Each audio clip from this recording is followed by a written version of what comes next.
For decades, you have been told that the ancient world collapsed because wild barbarians in animal skins burned libraries and forgot how to build aqueducts. But think about it. How can one forget medicine, architecture, and law in a single generation? It is impossible, unless the world turned into a horror movie set, where survival became more important than knowledge. Official history calls the period from the 5th to the 8th century the Dark Ages, hinting at a decline in intellect and culture. But the truth is much more terrifying and material. These were ages of darkness, in the most literal sense. Recent studies of glaciers and tree rings confirm it. In the mid-6th century, the planet experienced a global climatic collapse. The sun simply stopped warming. It wasn't that people suddenly grew stupid and abandoned philosophy. It was that the sky was closed by a thick shroud of ash and dust for decades. In a world where crops rot in the field and summer has turned into an endless November, libraries become not a source of knowledge, but simply stacks of paper to start a fire. We are used to blaming people for the fall of Rome, but in reality, antiquity was wiped off the face of the earth by an ecological catastrophe that turned a flowering empire into a planetary morgue. This is not clickbait or exaggeration.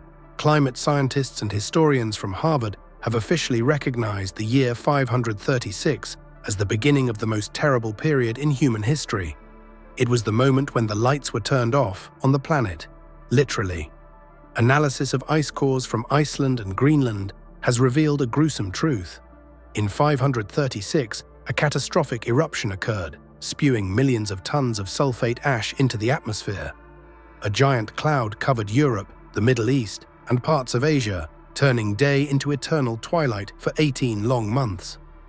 The Byzantine historian Procopius wrote, "The sun gave forth its light without brightness, like the moon, during this whole year.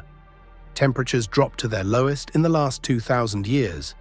Snow fell in China during the summer, and a 10-year famine began in Europe.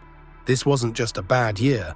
It was the launch of a global death mechanism that destroyed the economic base of antiquity.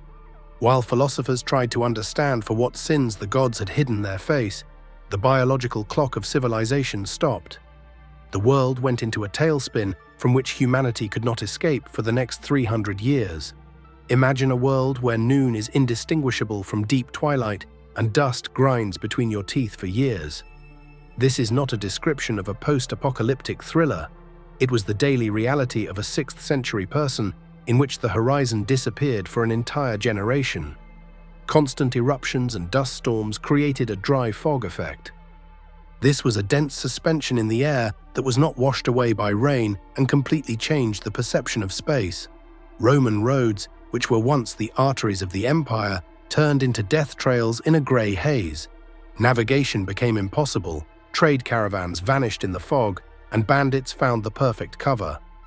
Dust was everywhere, in the water, in the lungs, in the food. A sense of constant isolation and impending threat became the background state of society. The horizon narrowed to arm's length, and with it, human thinking narrowed. When you cannot see the sun or the neighboring city, the world beyond your hut ceases to exist. The global blackout destroyed more than just the economy. It destroyed trust in space. The world became a small, dirty, and deadly place where distant lands turned into scary fairy tales. Ancient civilization relied on food surpluses. The dust screen turned the empire's breadbaskets into cold marshes and lifeless wastes. When photosynthesis stopped, the empire simply died of hunger. For courts, libraries, and legions to function, a peasant must grow more than he consumes himself. But without full sunlight, grains stopped ripening. Chronicles record bread hunger for decades.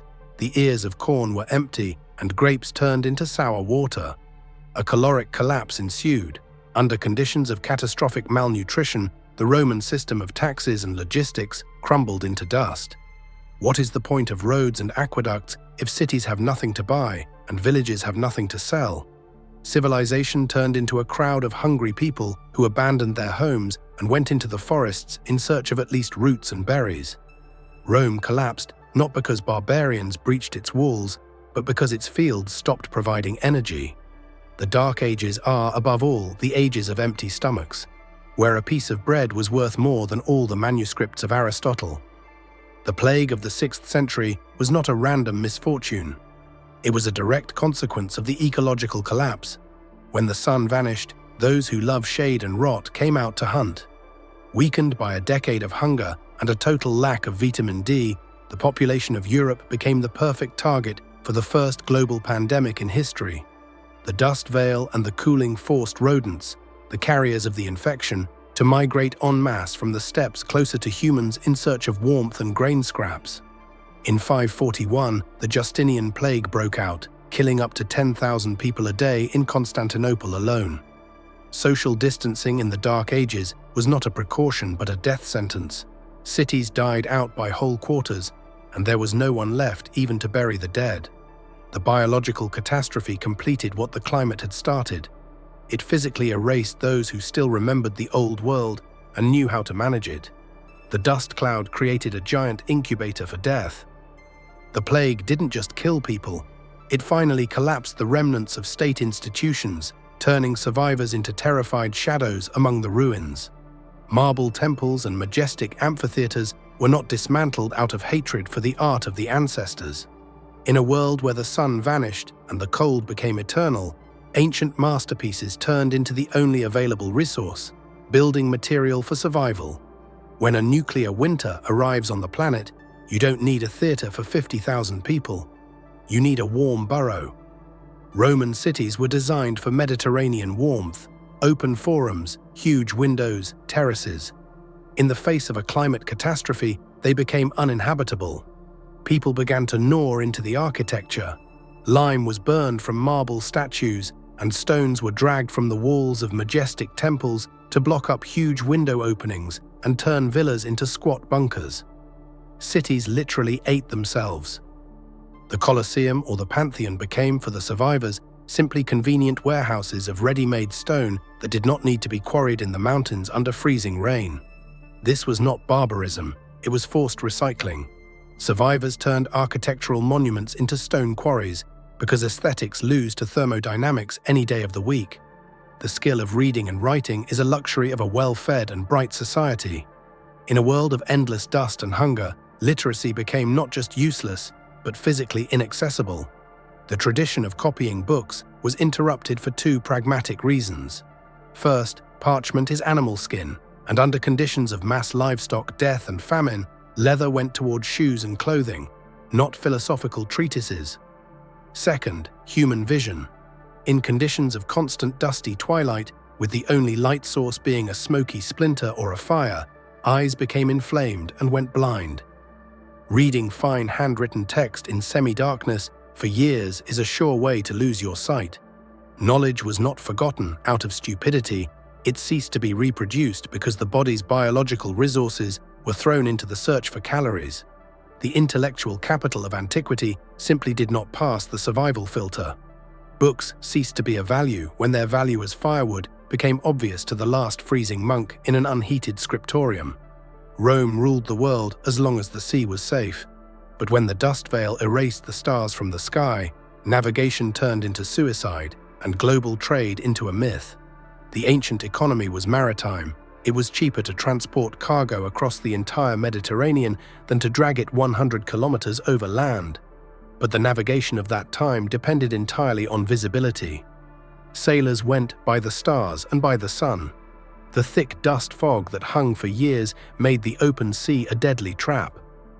Without landmarks, ships either smashed against rocks or sailed into nowhere. The great transport network connecting Egypt, Gaul, and Byzantium fell apart. The world shrank to the boundaries of direct visibility. Regions accustomed to receiving grain or oil from across the sea found themselves in total isolation. The Mediterranean Sea turned from a common lake into an impassable wall of darkness. The globalization of antiquity died not from the swords of pirates, but from the fact that the sky ceased to be a map. Why are the castles and churches of the Dark Ages so small, cramped, and gloomy? It is not a lack of taste, but an architecture of paranoia. People who survived decades of ash falling from the sky no longer trusted open space.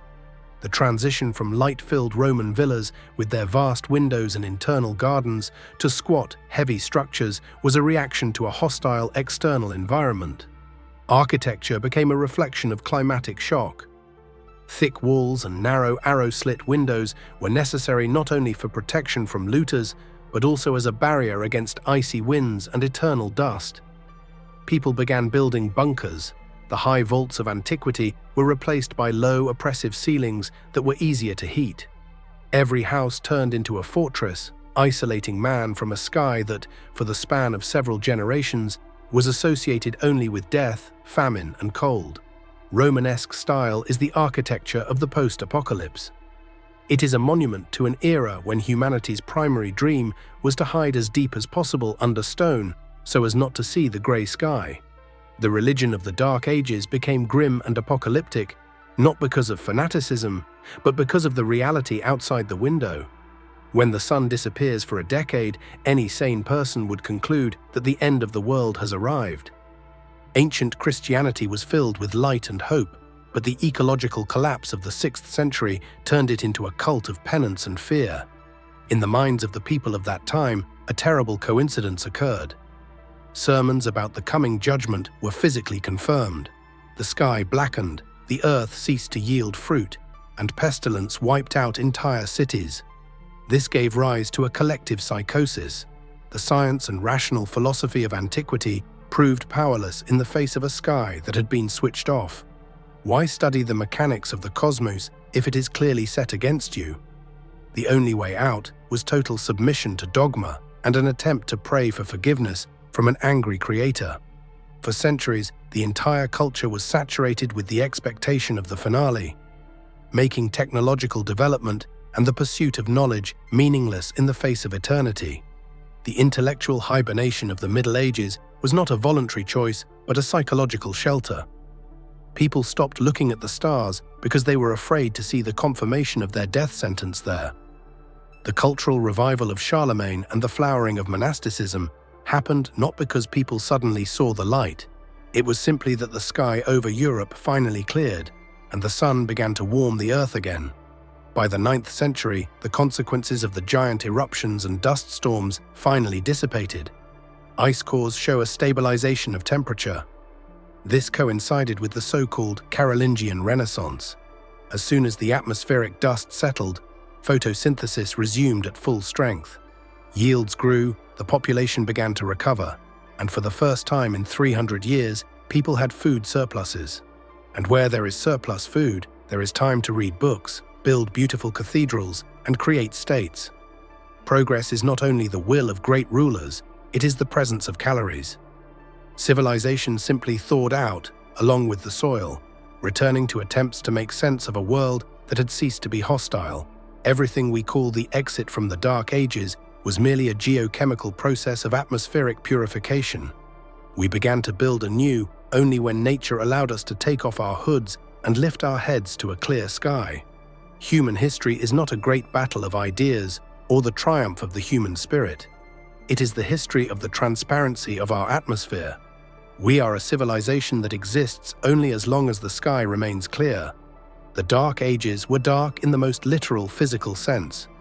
We are used to thinking that progress is a linear process that can only be stopped by stupidity or cruelty. But the example of the 5th to 8th centuries proves the opposite. Our intellect, our technology, and our entire great culture are but a thin film that evaporates instantly as soon as the planet changes the rules of the game. Those we call ignorant ancestors were actually titans of survival who managed to preserve the remnants of humanity in the conditions of a global climatic morgue. We are not smarter than them. We have simply been luckier with the weather for the last 1,000 years. Today we argue about politics and digital rights, forgetting that all of this rests upon stable photosynthesis and predictable summers. The history of the Dark Ages is a reminder. Civilization ends not when the last book is burned, but when the light over the world is switched off for decades. The next time you see a bright sun, remember, it is not just light, it is the only thing separating us from a return to caves and stone quarries among the ruins of our own world. Subscribe so you don't miss the truth hidden behind convenient historical terms. We are here to look at the root, even if that root is hidden under a layer of volcanic ash. See you in the new climate of reality.